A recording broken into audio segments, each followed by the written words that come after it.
ಶಕ್ತಿದು ಭಕ್ತಿದು ಜನ್ಮಗಳ ಮುಕ್ತಿದು ಜೀವನದ ಸಂಪೂರ್ಣ ಸಾರವಿದು ಯುಗ ಯುಗದ ಕಣಕಣದಿ ಸೃಷ್ಟಿಯ ದರ್ಪಣದಿ ವೇದಗಳ ಪಾಠ ಪಾರವು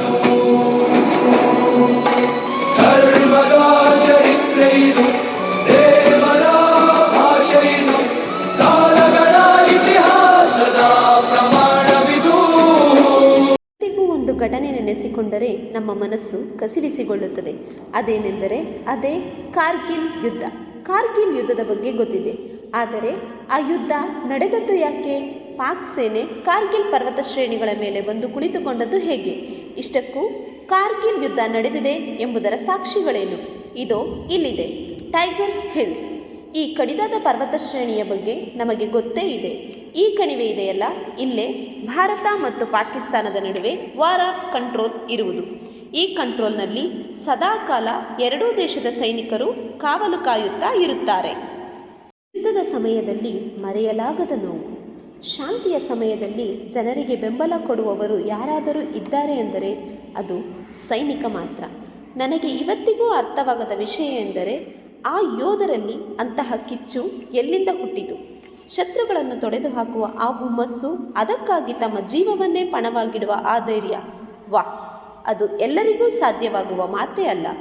ನಾನು ಇವತ್ತು ಹೇಳಲು ಹೊರಟಿರುವುದು ಅಂಥದ್ದೇ ಒಂದು ಯುದ್ಧದ ಕಥೆ.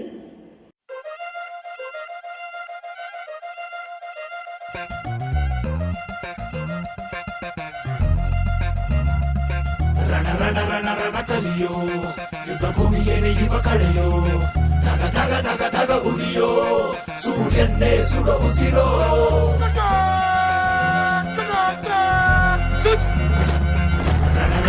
ರಣ ಕಲಿಯೋ ಇಡೀ ದೇಶವೇನೆ ನಿನ್ನ ಮನೆಯೋ ಧಡ ಧಡ ಧಡ ಧಡ ನಡೆಯೋ ನಿನ್ನ ತ್ಯಾಗಕ್ಕೆಂದು ನಾವು ರುಣಿಯೋ.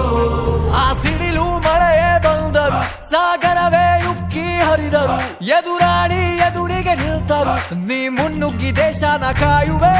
ಜನಗಣ ಮನ ಎದೆಯಲಿದೆ ಓಹೋ, ಬಲಿದಾನ ಕುರು ನೀನು ರೆಡಿಯೋ, ಮಣ್ಣು ಕೂಡ ನಿನ್ನ ನೆನೆಯುತ್ತಿದೆ ಓಹೋ, ಎಂದೆಂದು ನಿಂಗೆ ಜಹೋ.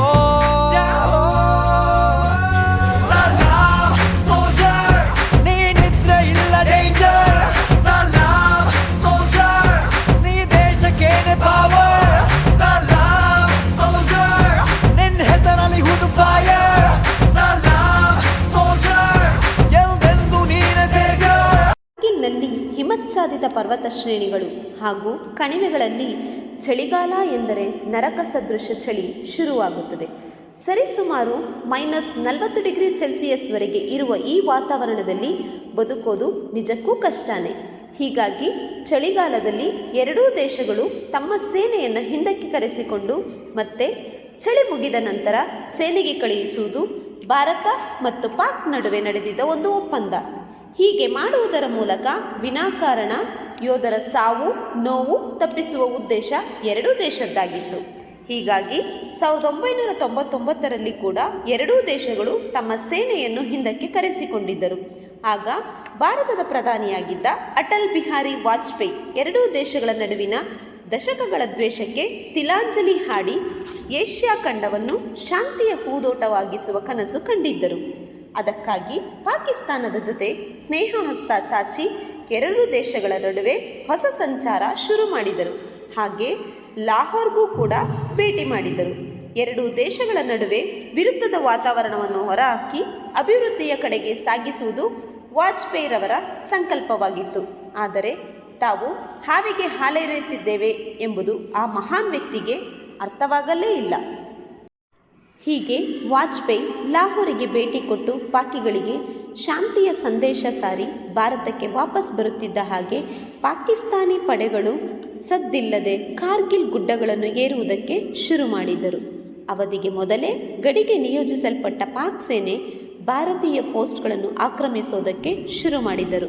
ಆಗಿನ ಪಾಕ್ ಸೇನಾ ಮುಖ್ಯಸ್ಥ ಮುಷರಫ್ ಪಾಕಿಸ್ತಾನದ ಸ್ಪೆಷಲ್ ಸರ್ವಿಸ್ ಯೋಧರಿಗೆ ಭಯೋತ್ಪಾದಕರ ವೇಷ ತೊಡಿಸಿ ಸಾಕಷ್ಟು ಮದ್ದುಗುಂಡುಗಳನ್ನು ಹಾಗೂ ಆಯುಧಗಳನ್ನು ತಂದುಕೊಟ್ಟು ಕಳುಹಿಸಿದ್ದ.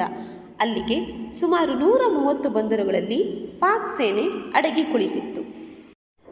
ಈ ಮಧ್ಯೆ ಮೇ ತಿಂಗಳ ಆರಂಭದ ಹೊತ್ತಿಗೆ ಆಘಾತಕಾರಿ ಸುದ್ದಿಯೊಂದನ್ನು ಭಾರತೀಯ ಸೇನೆಗೆ ಕಾರ್ಗಿಲ್ ಸಮೀಪದ ಕುರಿಗಾಹಿಗಳು ನೀಡಿದರು. ನಿಮಗೆ ಗೊತ್ತಿರಲಿ, ಈ ಹಿಮಚ್ಛಾದಿತ ಪ್ರದೇಶಗಳಿನ ಗ್ರಾಮದ ಜನ ಕುರಿಗಳನ್ನು ಸಾಕುತ್ತಾರೆ. ಅವು ಗುಡ್ಡಗಾಡಿನಲ್ಲಿ ಓಡಾಡುತ್ತಾ ಬೆಳೆಯುವವು. ಆ ಗಡಿಯ ಕುರಿಗಾಹಿಗಳಿಗೆ ಭಾರತೀಯ ಸೇನೆಯ ಬಗ್ಗೆ ವಿಪರೀತ ಪ್ರೀತಿ ಮತ್ತು ಗೌರವ. ಅಂತಹ ಕುರಿಗಾಹಿ ಸಮುದಾಯದ ವ್ಯಕ್ತಿ ತಾಶಿ.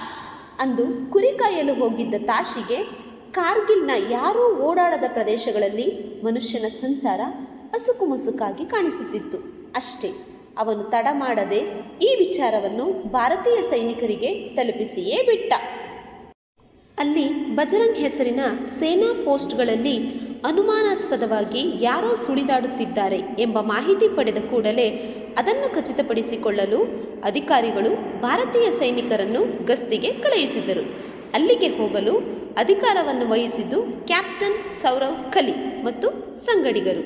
ಹೀಗೆ ಗಸ್ತಿಗೆ ಅಂತ ಹೋದವರು ಯಾರೂ ಮತ್ತೆ ಕೂಡ ವಾಪಸ್ ಬರಲೇ ಇಲ್ಲ. ಅವತ್ತು ಅಲ್ಲಿ ಆಗಿದ್ದು ಏನು ಎಂದರೆ, ಆ ಯೋಧರು ಬಜರಂಗ್ ಪೋಸ್ಟ್ಗೆ ಹೋಗುತ್ತಿದ್ದ ಹಾಗೆ ಅವರ ಮೇಲೆ ಏಕಾಏಕಿ ಫೈರಿಂಗ್ ಶುರುವಾಗಿಯೇ ಹೋಯಿತು.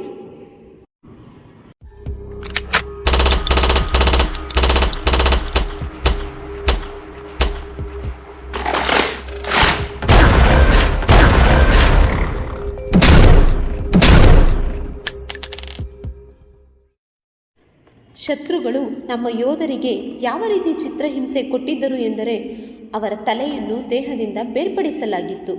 ಅದು ಮನುಷ್ಯರು ಮಾಡುವ ಕೆಲಸ ಅಲ್ಲವೇ ಅಲ್ಲ. ನಾನು ಮಾತನಾಡುತ್ತಿರುವುದು ಪಾಕ್ ಸೈನಿಕರ ಬಗ್ಗೆ.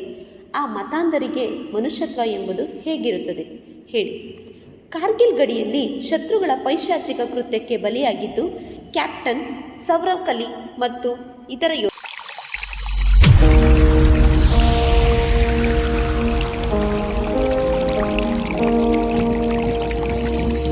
ತಲುವಾರಿನಲೆ ತಲೆ ತಗೆಯುವೆನು, ಮಣ್ಣಾಗದೆ ಚಲದಿ ಹೋರಾಡೋನು, ಭಯ ಯಾಕೆ ಜಯಾನಂ ತಾಯ್ನೆಲದೆ ಏಕೆ ಸರಿಯಂತೆ ನಡೆಯುವುದೇ.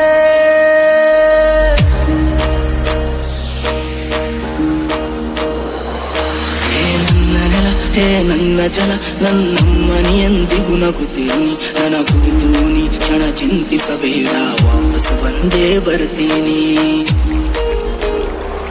ಹೇ ನನ್ನ ನೆಲ ಇದು ನನ್ನ ಜಲ, ನನ್ನ ಜನಮನ ಎಂದಿಗೂ ನಗುತ್ತಿರಲಿ, ಬಾನಂಗಳತಿ ಹಾರಾಡುತ್ತಲಿ, ಆ ತಿರಂಗ ಧ್ವಜವೇ ಕಾಣಿಸಲಿ. ಪಾಕಿಸ್ತಾನಿ ಸೈನಿಕರು ಭಾರತದ ಭೂಭಾಗವನ್ನು ಆಕ್ರಮಿಸಿಕೊಂಡಿದ್ದಾರೆ ಎಂಬುದು ಖಚಿತವಾಯಿತು.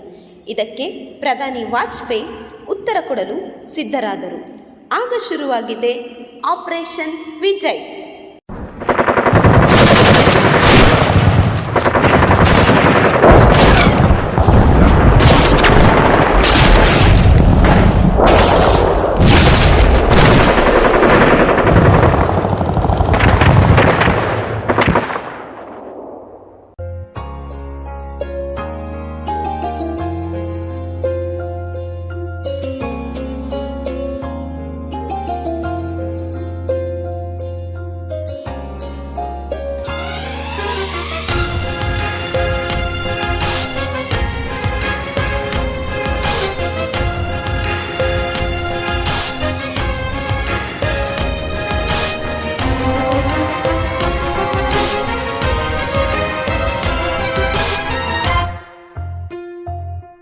ಸ್ವತಂತ್ರ ಪ್ರಶಾಂತ ಇಡೀ ದೇಶವೀಗ, ಈ ನೋವು ನಿರಾಶೆ ಕೊನೆಯಾಯಿತೀಗ. ಸೆರೆವಾಸ ಕೊನೆಗೊಂಡು ಜಯ ಕಂಡ ದಿನವೇ, ಅಳಿವೆಂದು ಬರದಂತೆ ಉಳಿದಂಥ ನೆಲವೇ. ದೇಶ ನನ್ನ ದೇಶ, ದೇಶ ನನ್ನ ದೇಶ, ದೇಶ ನನ್ನ ದೇಶ, ದೇಶ ನನ್ನ ದೇಶ.